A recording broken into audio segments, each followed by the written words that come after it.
Why Elizabeth II never visited Israel. For 70 years, Queen Elizabeth II presided over the country. During her reign, she traveled to more than 120 nations. She traveled on the royal yacht Britannia for more than 1 million kilometers. Over 60% of the world was visited during her state trips. Elizabeth II, however, never visited Israel. See why, will we?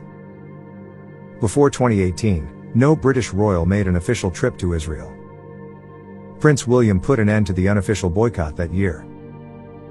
He came to celebrate Israel's 70th anniversary of independence. He stayed at the King David Hotel in Jerusalem. The Irgun, a Zionist group, bombed it in 1946. Back then, the hotel served as the headquarters for the British Mandate over Palestine. Numerous British soldiers lost their lives. William also honored Holocaust survivors. That British rescue effort saved over 12,000 children. One survivor said, "I'm very grateful to Britain because it saved my life." William's late father made a visit to Israel in 1994. Prince Philip, though, took a personal flight. Jerusalem is where his mother, Princess Alice of Greece, is buried.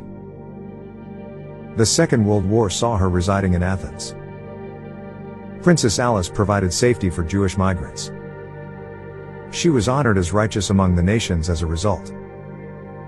In 1995 and 2016, King Charles III made 2 trips to Israel while still a prince. He was present at the wakes for Shimon Peres and Yitzhak Rabin. All of the visits, however, were explicitly unauthorized. Elizabeth II traveled to several Middle Eastern nations.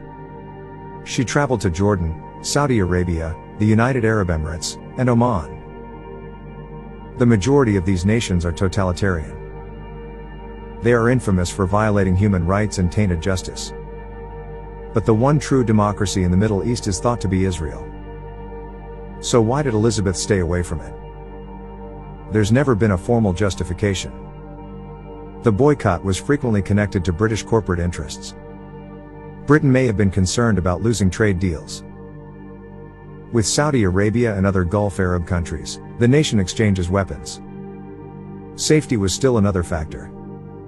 The Israeli-Palestinian conflict was to blame. A good target would have been the Queen. Threats included explosive devices and artillery fire. Elizabeth traveled to Jordan in 1984. She was never closer to Israel than she is now. She fixed her sight on the distant, Israeli-occupied West Bank. Israeli fighter jets were visible in the skies to Elizabeth. She allegedly exclaimed, "How frightening." "It's dreadful," Queen Noor of Jordan retorted. Later, a map showing unauthorized settlements in the West Bank was displayed to Elizabeth. It was stated, "What a depressing map." She avoided several countries in addition to Israel. She never traveled to Greece on a state visit. Elizabeth shied away from it due to her spouse. As a young child, Prince Philip left the nation. His father was banished and charged with treason. Only once did Philip visit Greece again. In the 1960s, he traveled to Athens to see his mother. North Korea has never been visited by Queen Elizabeth. Given the isolation of the totalitarian regime, this is hardly unexpected. Elizabeth never visited Israel, but she had always been accepting of Jews. Her meetings with Israeli dignitaries were numerous. Her love for the Jewish people was profound, according to Chief Rabbi Ephraim Mervis.